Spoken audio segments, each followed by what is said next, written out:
Okay. So do you think technology is making us not need all that depth? Oh yeah. I think that's in a perfect world.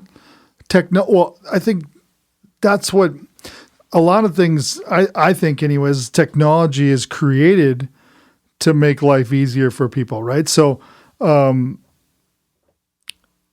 a lot of things that are automated or just you don't have to learn how to do it. Just press a button and it does it, you know? Drag a loop into GarageBand and you get your drummer. Yeah, exactly. I mean, like when it comes to digital audio workstations these days, that they're trying to find different avenues. I mean, like for example, there's a I forgot. I think it's Native Instruments or it's maybe another company, but they have this like this plugin that's like a bass player plugin and a guitar player plugin. Finally. Yeah, and it's like literally it just like you don't have to know anything about the instrument, you know, and it's amazing actually how it works and how it sounds. It sounds like a Black Mirror episode. Yeah, you don't need a band. It's super crazy. I mean, like Logic with its drummer track that you can pull up, it is unbelievable what you can do. You don't have to know anything about drumming. You can literally pull up a groove, any groove. Actually, you pick. There's a list of drummers that it has. Oh, that's and they name them like whatever, Freaky Nicky or I don't know. It's like I want Freaky Nicky. No, for sure. I've just made that up. But anyways, they have these like a drummer and they have like a certain look, a picture of them, and like they're like the West Coast punk rock drummer, and then there's the like this guy. So they have a description of each drummer. And so you can then pick them. And then when you pick them, they're going to have already a certain type of drum sound attached to it. Okay. So it'll be like, you know, if it's whatever, a punk rock kind of thing, it'll be more of a roomy, big drum tone kind of thing. And then if you do something like a Latin drummer or something, it might be real dry and close sounding. And, and so that has nothing to do with even the groove you're picking, because that you just picking like the character, the guy who's sitting at the drums or girl and if the it's drums. Freaky Nicky. Well, yeah, exactly. And how they do hit and everything. Yeah, yeah. So you like load that whatever that would be, that description of that person, right? You're loading a personality. Yeah, almost. you're loading a personality, and then you pick the groove that you want them to play. And then you can go in and then pull that up, and then there's a rectangle box, and you can choose if you want them to be if you go one like left and right on the grid, you're choosing how hard and how soft they are, and then if you go up and down, you're choosing how like if you go higher, you're choosing to do more riffs or more like extra things, more Travis like, Barker. Yeah, and then lower they're doing more straight, and then you can actually go diagonally to like change and get like go more aggressive and more like so harder and more intricate drum thing. It's amazing, and you can do that per limb too. So you could say, I want the snare drum to be, more busy. So then they'll go to like, lots of shadow snare drum hits and things like that, but you can make them heavy footed or or you can just, and so and then on top of that, you can then you've got like a way to groove things. And it's just amazing where you can, I still haven't figured out the humanize option on Pro Tools yet. And we're doing, so in the future, you could do Lars Ulrich's kick drum foot. Yeah. Neil Peart's or Peart's left hand. That's crazy. Well, and that's what's cool. It's like once you kind of dial in something, then what you could do is you can tell it to save your groove the way it is, but then maybe you can do vice versa, but you could then change personalities. So you could get the groove dialed in, but then you could say, no, now I want this other person to play the groove. And then you click on it, but everything else will stay the same. Or you can do the opposite where the person stays, the drum kit stays, but then you can choose the grooves from the other people and have them play that groove, but with the drum sound. And they haven't gotten into artists yet. They just do generic things right now. Yeah, it's like their own. I think a lot of it's probably copyright stuff and things that way. But in the future, it's cheaper just to go without the real artist. But imagine in the future, I want Travis Barker to play on this track. Do you think he would go in the studio and actually put himself in an AI situation where he's not needed anymore like that? I guess if he's getting older and he doesn't want to do as many things, but wouldn't that be shooting yourself in the foot? Good question. Depends how much they pay you, I guess. Yeah, right. Each performance, they have to pay you royalties or something. I didn't know about that. Yeah. So what about the bass player and guitar player? Because guitar is really hard to emulate unless you have definite loops or chunks of things. Yeah, I don't have an extensive, knowledge of those programs. I've just pulled them up and go, what is this? And Who makes it? Oh my gosh. For some reason, I'm thinking that it's Native Instruments, but I can't remember if it's actually them or not. Okay. I'd have to look it up. But It sounds a lot like Guitar Hero, sort of, where you see the band playing and they're a punk band because of the way they look. All of a sudden, you can make them create music with you. yeah, Wow. yeah, it's pretty cool. I'm actually part of me battles even just with technology in somebody being able to go to their bedroom and make something sound really good.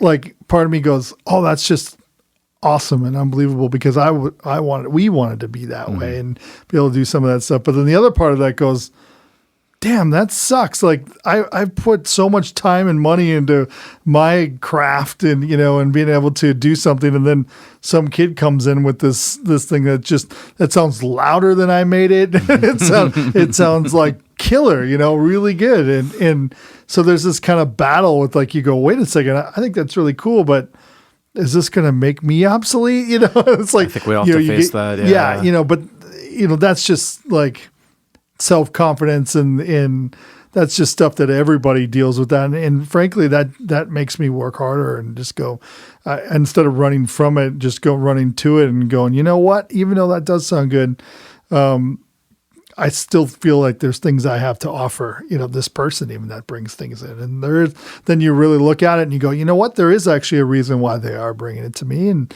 usually there's just a couple of small things we can kind of work on and fix it. And then it brings it into a whole nother world, after my first holy crap. Yeah. You have to get over the shock of it. Yeah. That's pretty good. Do you really need me? But there's times where I wonder that too. You're paying him to show you how he did that. What? Yeah. But what's crazy is there's still going to be the top people. And I think what all this technology does to all of us is it makes us work harder to be at the elite level so that people who still want that stuff at the highest level will come to that. Instead of just looping a guitar, a garage band track and I don't know, it just seems kind of like you have to dedicate yourself 100% just to last a little bit longer. Because eventually I think we're all going to be replaceable. The AI guitar teacher that no matter what question you have, they're sitting right there in your bedroom as a hologram. And oh, yeah. It's crazy. I was just looking on just to see if it came up quick, but. Sounds like something Native Instruments would do. Play with Dave Weckl. Yeah. That'd be actually a cool way to learn, too, to see if you could copy his grooves and all that. I always use Dave Weckl as the example of the ultimate clean, perfect drummer. Remember watching his old instructional videos? Oh, yeah. Oh, gosh. So I don't feel too bad when I think of my age and how much I've done in life with music to think it could change over at any time, the old cocoon turning into the butterfly. Yeah. If the butterfly is whatever's coming out next, I had a good run, and maybe in my next life I'll be in the next part of it or whatever. But I always wonder if I don't know, it's almost futile. It's like resistance is futile. It's interesting. Why fight it? You see somebody that when us growing up, we would see somebody who we idolized, and then our goal is to do what they could do and then ultimately try to do better than what they would do. So you wonder if somebody takes us over and replaces us though, there's still got to be some mechanism of somebody seeing that and then building upon that, what is it? I mean, humans, that's not to get too deep on that, but it's go deep, Chris, go deep. But at the same time, it's humans, there's a quality to humans, for us to, it's one thing to demonstrate how to play something perfectly, but then how do you demonstrate how to play it perfectly with emotion? Yeah. Or imperfections usually. Yeah, imperfections, right? Yeah, exactly. And that's You program the robot to have imperfections. some of our greatest music that we, listen to and love. What do we love about it? We love the imperfections in a lot of cases. Yeah, we went through that phase where Dream Theater and Rush and everything they're still awesome. But then you go back to the gritty 60s and 70s and you wonder why you love some of those tones. It's because they're peaking a little bit, or the guy's not the best guitar player, but he puts emotion. That's what like Neil Young is to me. But you ever see that Twilight Zone episode where the guy gets replaced by a robot? The boss comes in and says, I'm going to revolutionize everything in this company, and everybody gets replaced by technology. No. And the guy gets so pissed off. He's at the bar drinking, and he's like, you can't replace flesh and bone. And he freaks out and he grabs a huge pipe and starts beating up the robot. And that was way back in the 50s, and it's happening now. We're seeing so many things being replaced by technology, and you just wonder, when's my time? It's very selfish to think that, but it's true. People who drive semi-trucks are going to be replaced by self-driving.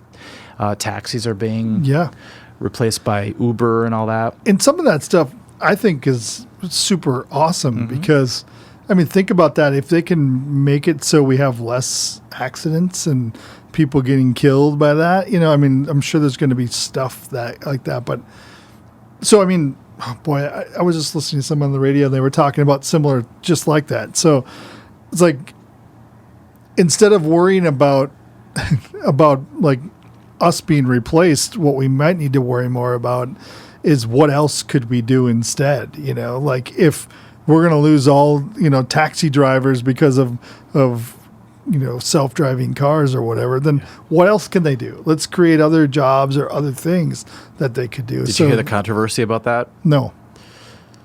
These people, I don't know where it was. I think it was probably Reddit. Everything seems to be started on Reddit. They created this campaign called Learn to Code. So they said, screw those people who can't drive cabs. They can just learn to code, kind of like teach them how to just be computer programmers overnight.